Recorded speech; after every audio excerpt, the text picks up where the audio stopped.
What's up, guys? Jeff here with Godbold Exotics.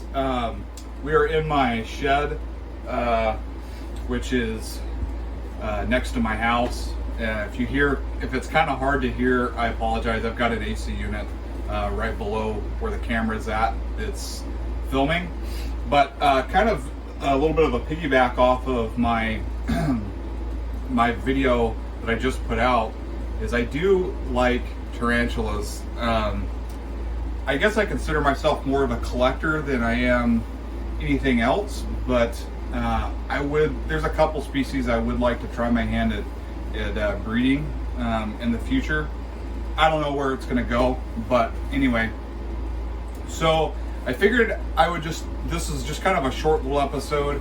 I wanted to show you guys a couple, one thing I do like about the tarantula community, or the arachnid invert community, I guess is probably more accurate.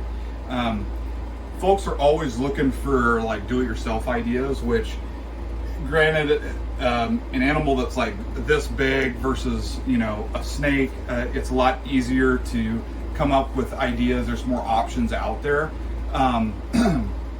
But I do like that it kind of it forces you to kind of look outside, think outside the box and to branch out. So I've been doing a lot of kind of searching on Amazon and stuff just for little enclosures.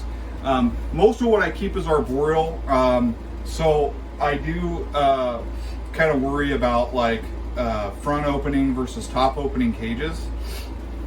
So one thing I do like about the front opening cages is you don't have to disturb them, because a lot of times they'll web up at the top. But one thing I do not like is that if there's a spook, they can get out. I probably am going to go with all top opening. I do have a few avicularia and carabina, but that's kind of where I'm going with the collection, or as far as caging anyway.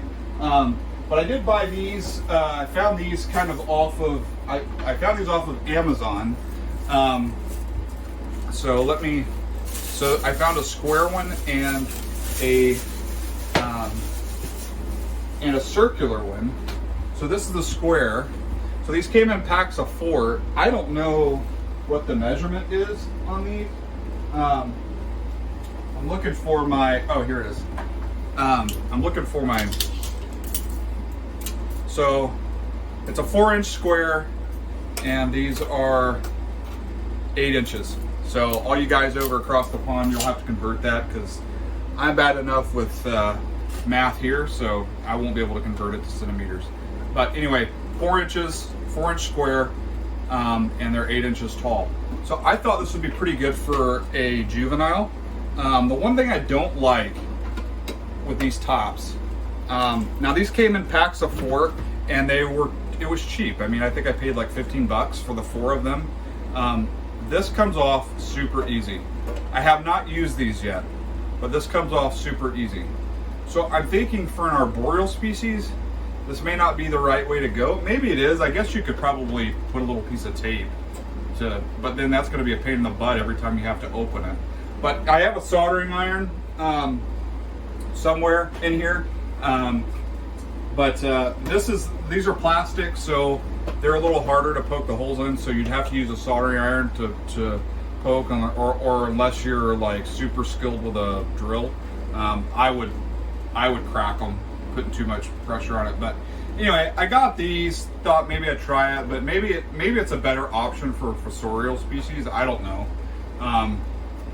Anyway, I don't really like how easy this comes off. I feel like a tarantula could easily push it off. I didn't know that when I bought them, but you could still make them work. Like I said, you put a couple pieces of tape, it would probably work fine, or some other, a sticker or something. Where are the other? Okay, now these come in sets of 3. I really like them. Let me see, do I not have one that's open already?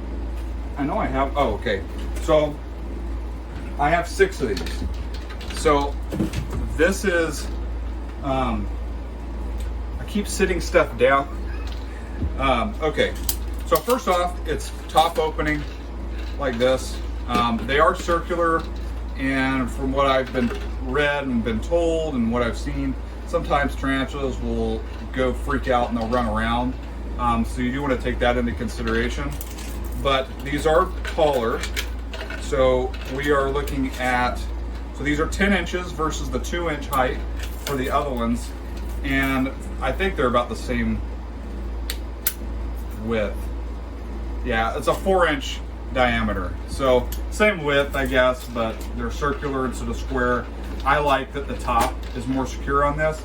Now you hear something, this could be done with a safety pin or whatnot, but I just have this little, it's just like what you would, plug a piece of paper up on the wall or something like that. But this is what I use to put holes on the sides for cross ventilation, and I use a soldering iron for the top, and those are a little bit bigger holes. I have a couple of these set up. They have been for about a week. So I was going to show you guys the setup versions, and you guys can tell me what you think. But I will come back at you guys here in a sec. All right. So this is them here. As you can see, one is a Carabiner Versicolor, one is a Solmopius Pulcher, but the tarantulas are up here, which I have not tried to open these really. I've just kind of left them alone and let them settle in, but you can see there's a couple rows. I've got 3 rows of vents here, and then I've got these holes in the top. And I'm using cocoa fiber. Because these are arboreal species, I didn't fill them up higher, but the animals seem to be doing well. And, I like that that they're more secure on the top with these lids. But let me see if I can get this guy underneath the light. Nope, there's a glare. But anyway, it's a juvenile. And this is the Pulcher here, and just came down right there. So let me see if I can get this top off. I'm gonna shut the camera off, but I try to give them anchor points. The soil with the sphagnum moss, helps with humidity. So anyway, I misted these when I first put them in, which was about a week ago, and I have not even opened them since. So you can tell the humidity is doing, and I've got this thing running all the time, and it's a pretty insulated shed, but unfortunately in Northern California there's not a lot of humidity to begin with, and this thing sucks whatever little humidity we do have, sucks it right out. Now these are some slings I'm raising up. So I used to keep everything in these Juvies tarantulas enclosures, and I was having really tough time with humidity and with moisture. The cages were too dry, and most of what I keep is from requires some level of moisture, humidity. So I went to, again, using that little pin I showed you guys earlier, poking holes in the tops and on the sides around. And so this is what I've kind of moved everything over. The stuff that's stacked is the same species, but these are Verses that are a little bit smaller. So anyway, I have this stuff on hand because I keep a lot of snakes, and so I use these for disposable water bowls for my snakes. So for me, I'll buy like 500 of them at a time, and it works out great. But when they outgrow these things, then I want to move them into these, which aesthetically I like these a lot more than the square ones, and they're super cheap. I think I paid for a box of 3. They're $15, so $5 per, which is pretty cool. You know, it's not very expensive. I mean, I've spent thousands on snake cages, so for me this is nothing. But I will probably do this for my juveniles for all of them, and maybe I may not do that for terrestrial species, but I really like it for the arboreal stuff, which is most of what I have. I do have these. These are hottie enclosures. Now these enclosures are from, you know what? Let me turn the big light on. Sorry, this is all on the fly. So these enclosures are made by Herp Cult, but my hotties is down in there. Same with this one. It's down in there. Oh, that one actually has dug a burrow that actually goes underneath the cork, so it goes down there. That's pretty dang cool. Oh, unless it's on the side here. Oh no, that's 2 pieces of cork. Okay. So I moved these guys in here and I haven't really done much with them. Now this is a bioactive substrate. This is the stuff that Pangea Reptile sells, but I just love these cages. They're really cool. They're a little pricey, you know, but they've got these magnets. They're awesome. They can stack. So, and that's flush, supposedly. But they've got these little knobs right here, which is what you're basically using to stack, because they've got the little feet on the bottom here. So anyway, I really like them. I think they're pretty cool. I would love to have some adult enclosures for my arboreal stuff. I'd like to put them in those, and I'm not planning on having hundreds and hundreds of tarantulas, so for me, you know, that's all I have. It is a slippery slope though, I'm not gonna lie. Anyway, that's just it.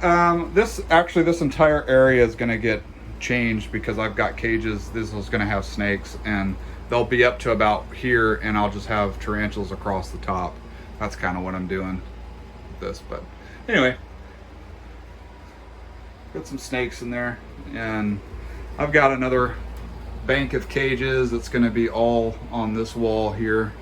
These cages will be filled, but I know I haven't done much with YouTube lately, but I've just been pretty busy. Now these guys are awesome. They're always out. These are my Incies. So really, really pretty. Oh, and a molted. Oh, cool. Oh my gosh, it's so orange. Hold on, let me see if I can get this thing out. All right, I took the top off. Oh, that is so cool. It actually looks more dull in the video, but like me looking down on it, not looking through the camera, man, it is so orange. That's awesome.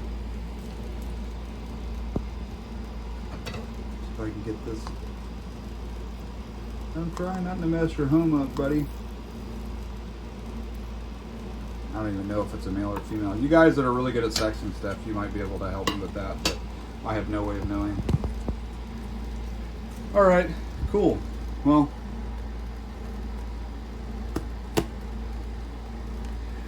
so anyway, I hope you guys liked the video. Thanks for watching Godbold Exotics, and leave me some comments, shoot me a message if you want. I'll try and find these guys so I can put a link to these or these in the description down below. All right, you guys, take care. Make sure you're subscribed. Bye.